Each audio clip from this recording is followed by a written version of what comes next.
नमस्ते। इस वीडियो में दोस्तों अपन जानेंगे कि अप्रैल मंथ की जो सैलरी प्रोसेस आपको करनी है, उस सैलरी प्रोसेस करने से पहले आपको क्या क्या जानकारी होनी चाहिए और क्या क्या आपको ऑपरेशन नया करना है और क्या हटाना है, वो सब आपको देखना है। तो चलिए दोस्तों वीडियो स्टार्ट कर लेते हैं। इसमें मुख्यतः अपन जीपीए के बारे में यानी कि ग्रुप इंश्योरेंस से का जो कटौती आपकी होनी है उसके बारे में अपन जानेंगे, और इसमें अब की बार जो चेंजेस किए गए उसके बारे में भी जानेंगे, और साथ में प्रपोजल फॉर्म के बारे में भी जानेंगे कि प्रपोजल फॉर्म कैसे आपको एक डीडीओ को एम्प्लॉय को देना चाहिए। तो बिना समय का वीडियो स्टार्ट कर लेते हैं दोस्तों। इससे पहले आपने से रिक्वेस्ट कि आपने अभी तक इस चैनल को सब्सक्राइब नहीं किया, सब्सक्राइब बटन पे दबा के बटन को काला कर दें और बेल आइकन जरूर दबाएं और वीडियो शेयर अधिक से अधिक करें दोस्तों। तो सबसे पहले दोस्तों आपको मैं बता दूं कि जीपीए प्रपोजल जो होता है वो एम्प्लॉय जो होता है वो एम्प्लॉय आप डीडीओ को भर के जीपीए का प्रपोजल देता है। जीपीए प्रपोजल के लिए मैं आपको दोस्तों बता देता हूं कि जीपीए प्रपोजल के लिए सबसे मिनिमम जो आपकी प्रीमियम दर है वो 220 है, उसके बाद में 700 है और उसके बाद 1400 और 2100 4 स्लैब के अंदर ये प्रीमियम दर है, जो मैंने पहले वीडियो में आपको बता दी थी। और वो वीडियो अगर आपने नहीं देखा है तो ऊपर आई बटन पे क्लिक करके या नीचे डिस्क्रिप्शन में लिंक में देख सकते हो। तो इसमें बढ़ाया जो 220 रुपये है मिनिमम कोई रखना चाहता है उसके लिए आपको प्रपोजल की किसी प्रकार की आवश्यकता नहीं है। इसके अलावा 3 अन्य स्लैब जो हैं वो आपकी वैकल्पिक स्लैब हैं, जिसमें 700, 1400 और 2100। ये तीनों स्लैब जो हैं, जैसे 2100 में आपको 30 लाख रुपए का क्लेम है, ठीक है, इसमें 20 लाख का है, इसमें 10 लाख का है, ऐसे तो अलग अलग क्लेम है, वो स्कीम में पूरा आप पढ़ सकते हो। तो उसके लिए आपको सबसे पहले जीपीए प्रपोजल जो है भर के आपको देना होता है। आप जो भी एसएसओ आईडी होती है एम्प्लॉय की, एक एसएसओ आईडी पे आके आपको यहाँ जो आपको साइड के अंदर ट्रांजैक्शन का ऑप्शन दिखाई दे रहा है, इस ट्रांजैक्शन के ऑप्शन में आपको आना होता है सबसे पहले। और जैसे आप ट्रांजैक्शन ऑप्शन में आएंगे तो यहाँ आप देखिए नीचे जीपीए प्रपोजल का ऑप्शन आ रहा है। अब आप मान लीजिए आपने इसमें आपके कुछ समस्या हैं, जीपीए प्रपोजल तो पहले अपन ने कर लिया, लेकिन कुछ समस्या ये है कि अपन प्रिंट कैसे निकालें। अगर आपने पहले प्रपोजल कर दिया है उसके बाद में आप उसको प्रिंट को कैसे निकालोगे दोबारा अगर निकालना चाहो। दूसरी बात है कि क्या जैसे एम्प्लॉय रिक्वेस्ट कर देता है प्रपोजल की, उसके बाद में डीडीओ उसको रिजेक्ट करके दोबारा से कर सकता है कि तो नहीं। आपको बता दूं कि जैसे एम्प्लॉय आपका प्रपोजल भर के और भेजेगा तो वो डीडीओ पे डायरेक्ट से ना होके और सीधा ही वेरीफाई अप्रूव हो रहा है और वहाँ से हो रहा है एलडीसी एसआई पेंडिंग ऐसे से हो रहा है, यानी कि डायरेक्ट एसआई पीए पे जा रहा है। जैसे इसके आप फॉर्म देखोगे दोबारा से प्रिंट निकालना चाहोगे तो पेंडिंग टास्क और माई ट्रांजैक्शन, इन दोनों ऑप्शन में जाके देखोगे तो आपको वो ट्रांजैक्शन नहीं मिलेगी। तो इसके लिए आपको क्या करना है, इसके लिए आपको दोबारा से जीपीए प्रपोजल ऑप्शन पे जाना है, ठीक है। माई ट्रांजैक्शन में जाके जीपीए प्रपोजल पे आपको आ जाना है, ठीक है दोस्तों। यहाँ आने के बाद में जैसे आप आओगे, अगर आपने पहले से जीपीए प्रपोजल भर रखा है, फिलअप कर रखा है ऑनलाइन, तो your current financial year application already available in system ऐसे लिखा आएगा और यहाँ आके आप प्रिंट दोबारा से निकाल सकते हो, ठीक है। और रिजेक्ट वाला मैंने आपको बता दिया कि रिजेक्ट अगर आपको करवाना है, आपने किसी ने गलती कर दी है या नॉमिनी फीडिंग सही नहीं किया है या और कोई कारण हो सकता है, तो आपका जो पेंडिंग लिख रहा है एलडीसी ऐसा लिखा रहा है वो आपको जीपीए ऑफिस जाके वहाँ से आपको मैनुअली आपको करवाना पड़ेगा, यानी कि उनको दूरभाष से संपर्क करके या फिर आपको मेल करके या पर्सनल जाके उनको एप्लीकेशन देके करना होगा, ठीक है। ये काम हो गया। ये प्रपोजल फॉर्म जो है डीडीओ को आपको देना है बिल बनाने से पहले।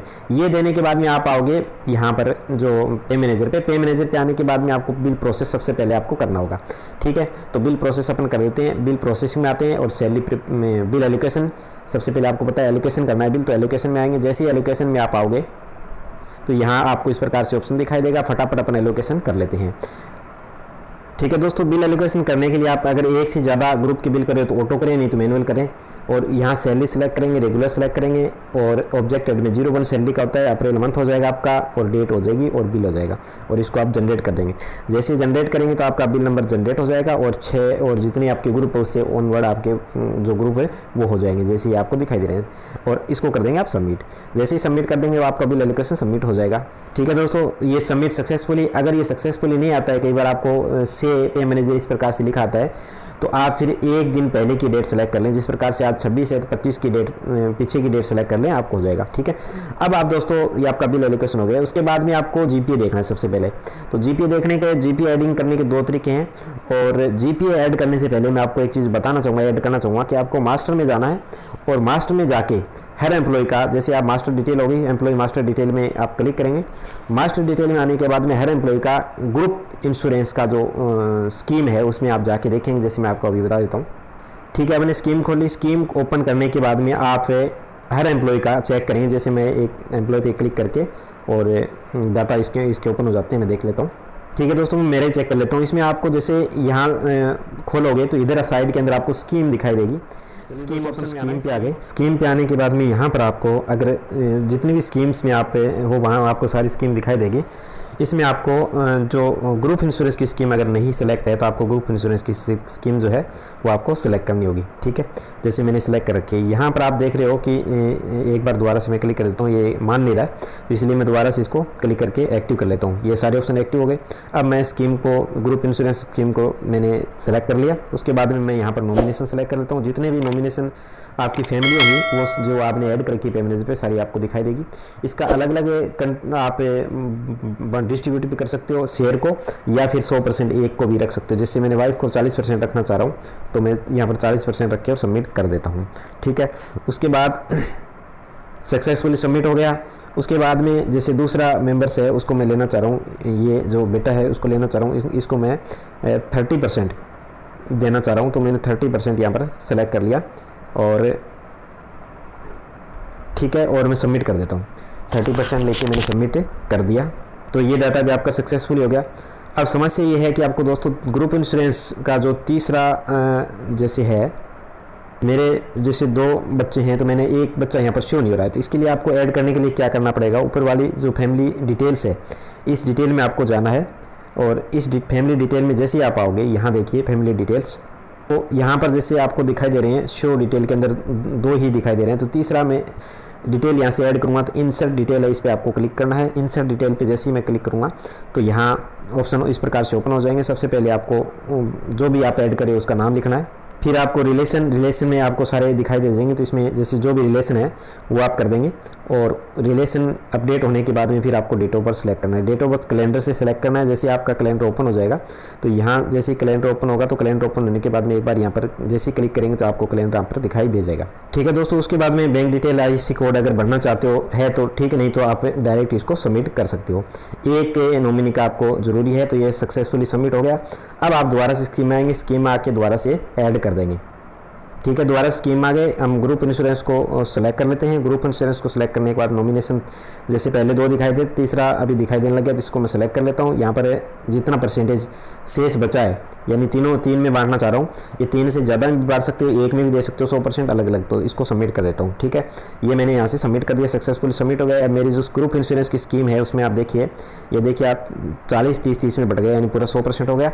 ये आपको ऐड करना सबसे पहले जरूरी है। उसके बाद में आपको बिल प्रोसेसिंग में जाना है। बिल प्रोसेसिंग में जाने के बाद में आप बिल प्रोसेसिंग में सैलरी प्रिपरेशन में आओगे। सैलरी प्रिपरेशन में आप जैसे ही आओगे तो यहाँ पर एम्प्लॉय डिटेल का ऑप्शन आपको दिखाई दे रहा है ऊपर वाला, इस ऑप्शन में आपको आना है। ठीक है, एम्प्लॉय पे डिटेल ऑप्शन पे जैसे ही आप आओगे तो यहाँ आने के बाद में आप उस ग्रुप को सिलेक्ट करोगे। जिस महीने की सैलरी है उसको सेलेक्ट कर लेते हैं अपन, और यहाँ पर ईयर सेलेक्ट कर लेते हैं। और फिर आपको यहाँ पर ग्रुप सेलेक्ट करना है। जो भी ग्रुप है उसको सेलेक्ट कर लिया। और सेलेक्ट करने के बाद यहाँ पर आप एम्प्लॉय, जिस एम्प्लॉय को भी आपको मतलब आपको जो ऐड करना है, तो यहाँ पर आपको GIS की कटौती जैसे पहले से ऐड कर रखी है, किसी दूसरे एम्प्लॉय को अपन ले लेते हैं एक बार। जैसे इनको ले लिया मैंने। ठीक है, तो इसमें मैंने यहाँ आपको एक थोड़ी और समस्या आ सकती है, वो भी मैं आपको बता देता हूँ। यहाँ आपको जैसे ऐड डिडक्शन का ऑप्शन नीचे दिखाई दे रहा है, इस ऑप्शन पे आपको क्लिक करना है।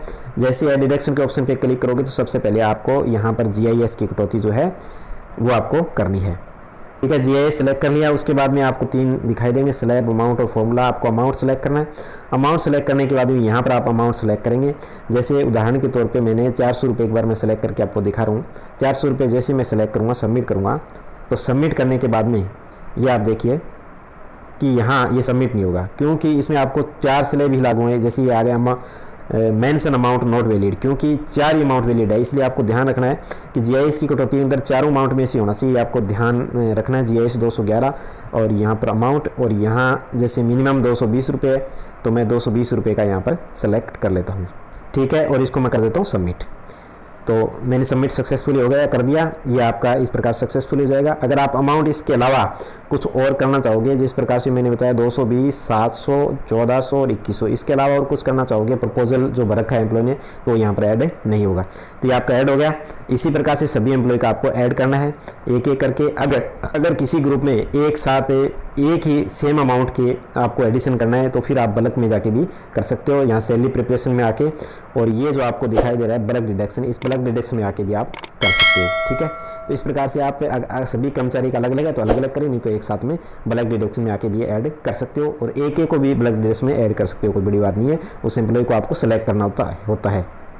चलिए दोस्तों, ब्लैक में आपको अगर करना हो किसी एक ग्रुप का, मैं ब्लैक में करके आपको दिखा देता हूँ।